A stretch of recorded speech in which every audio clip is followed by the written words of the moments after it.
Now, I'm gonna let you in on a little secret here. The hidden gem of Southeast Asia is not here. Bali is probably the most visited place in all of Southeast Asia, but there is a reason behind the madness, and I'm here to show you why you need to book your next ticket to Bali. My name is Christian LeBlanc, and I'm a travel vlogger from Canada. I've been making videos for the past 2 years across Southeast Asia, and I've probably spent about 3 months of it in Indonesia. Now, without further ado, let's hop into the video. Starting with number 10. Seminyak is probably the most developed part of Bali. Staying in an incredible villa just like you see here could literally cost you just as much as staying in a 4-star hotel in a Western country. Oh wow, this is... Oh my gosh. Here we are. How nice is this? Money just goes so much further here. While I don't rank Seminyak high for the adventure factor, it definitely has a lot to offer if you're just looking to put your feet up, enjoy some luxury living. But one of the incredible things about Bali is the living cost is much more affordable. It is home to many resorts, incredible fine dining, and excellent nightlife. And speaking of good food, Motel Mexicola is a great place for nightlife and food. But be wary, it is quite expensive. Number 9 is Gunung Kawi. Now, I'm probably not saying it right, but this is an incredible temple built into a hillside. The environment is in the lush green forest of Bali, and there's something very unique about being here. You truly feel like you're experiencing some of Bali's history. The entire complex was actually built in the 11th century as a massive tombstone for the king and his family. The incredible tombstone is surrounded by a beautiful rice terrace. It's definitely worth exploring. Next up on the list is Jimbaran, somewhere I had one of the most remarkable sunsets of my entire life. Jimbaran can also be quite touristy. There's a lot of people that go here to enjoy the sunset, enjoy some fresh seafood, but that's not necessarily a bad thing. You can definitely expect to compete with some crowds, but you'll have a remarkable night with some great food. We had a delicious entree of seafood at one of the restaurants here, and there's many to choose from. Bali is filled with incredible waterfalls, but the two that stood out the most to me are Tugunagun and Padang Bulia. These two waterfalls are an incredible day trip. Tugunagun is probably the most visited of all the waterfalls, but I'm actually sharing with you a little secret here. Padang Bulia is by far one of the most unknown waterfalls that is worth visiting in Bali. This is truly a local secret and a Lost LeBlanc find. Although it's a little smaller than Tugunagun, it is no less magical, and it is definitely a photographer's dream. You don't have to compete with the crowds, and you still get a magical scene. If you're traveling for photography purposes, this little Balinese gate here is actually a very popular photography destination. There's Balinese gates just like this one here all over the island, but this one is, in my opinion, the most iconic.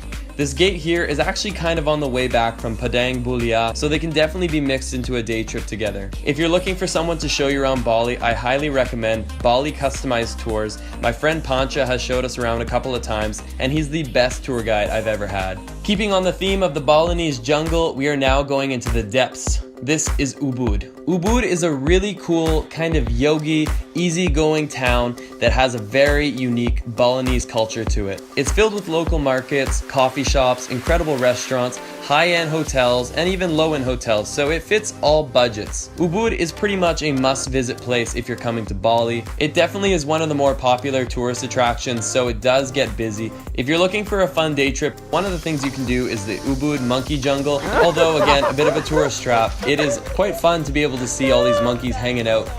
Also worth noting, if you're looking to do a little interior decorating with your house, Ubud is full of these local craft shops. The thing that I love most about Ubud is that once you get out of the proper town area, there's some incredibly relaxing hotels or villas that you can stay in.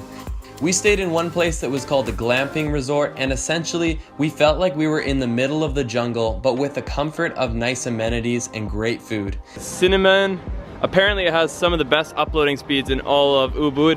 Good internet can be very challenging at times in Southeast Asia. One thing I will definitely caution you on though is that Ubud is surrounded by rice paddies, and rice paddies are inhabited by insects. I don't know if you can see this, but look at this thing on our window.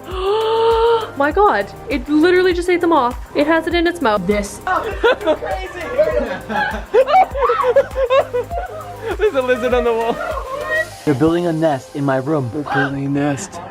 As soon as night struck, there was a couple villas we stayed in where the open concept became our worst nightmare. Just make sure you're prepared because, you know, it might just bug some people.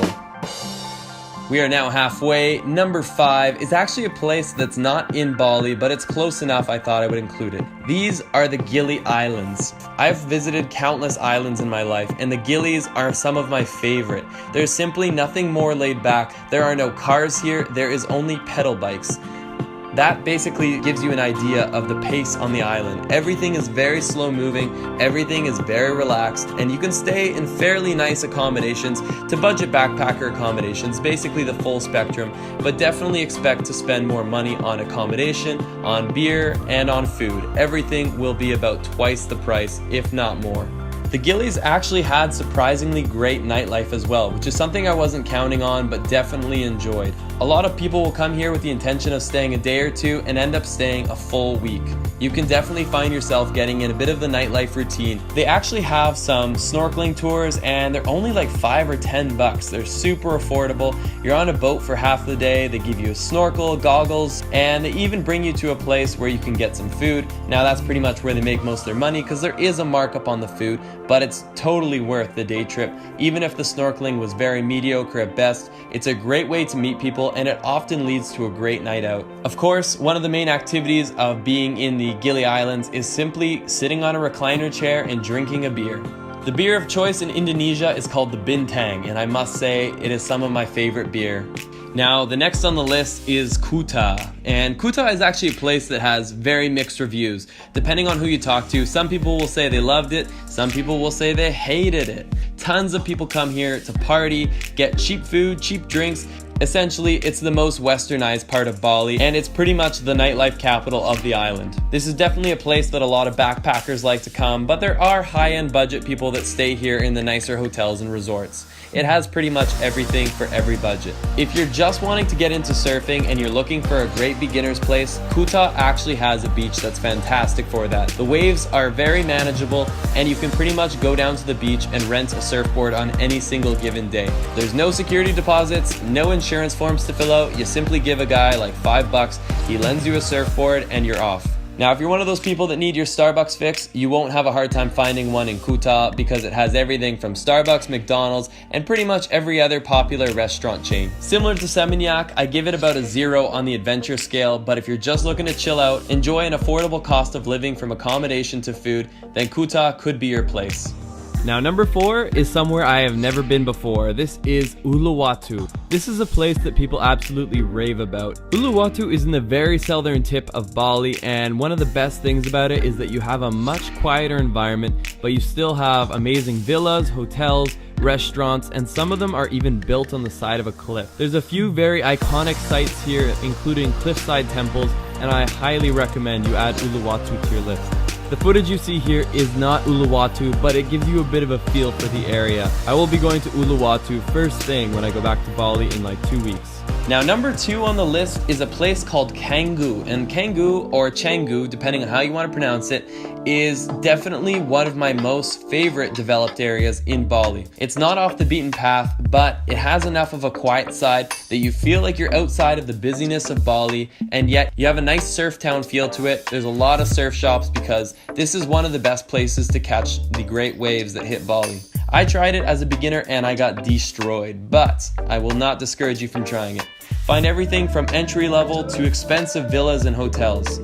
Similar to Ubud in a sense, it has kind of a laid-back feel to it. It's very chilled out. It's the kind of place where you got those really hipstery, trendy coffee shops and restaurants and other beach town feels to it. If you're looking for what I believe is one of the best places to go out in Canggu, I went out to Old Man's, and yes, that sounds really weird, but that's probably the most popular, and it's right near the ocean, so the after party normally becomes the beach. And my number 1 recommendation of Bali is... That was my really bad attempt at a drum roll. And you've already seen the little text below, so I kind of gave it away. But Nusa Penida. This right here is the hidden gem of Bali, and it might not be staying that way for long. I was there about 1.5 years ago before anyone was talking about it, and this place dropped my jaw. Within about a 45-minute ferry off the mainland of Bali, we arrived. this place is something out of a dream. It's been over a year since I've been there, and things have definitely changed. First off, going to Nusa Penida from when I last experienced it, it had a bit of a challenge to it. You're definitely going to want to hire a car to show you around for the day, and I would recommend doing 2 days. The roads are very rough, slightly undeveloped, and quite mountainous. You can definitely try to rent a scooter, but this is one of the few places where I think it does make sense to have a driver. There are 2 very notable lookout points. This one right here that basically looks like a dinosaur head, and on the other side of Nusa Penida, there's this one right here. Staying in Nusa Penida will definitely cost you a little bit more than the mainland because it's not overly developed, but it is very up and coming, so be ready for more development. I highly recommend you get here as soon as possible because this might not be the same story in 5 years, and these viewpoints might become a whole lot busier. Accommodations range from budget to medium scale. I don't believe there's anything too high-end on the island, but again, that could quickly change. That has been my top 10, guys. I hope you liked it. My name is Christian, also known as Los LeBlanc. If you're new here, make sure to hit subscribe because I'm doing weekly informational videos all about traveling across Southeast Asia. And I'm doing a big upcoming trip to Indonesia once again to show you parts outside of Bali, and maybe I'll dabble a little bit in Bali because I just love it so much there. But make sure to be following me on Instagram, on YouTube, on Facebook, all of my social medias. It is at Los LeBlanc. Thanks for watching, guys, and let's get lost in the next one.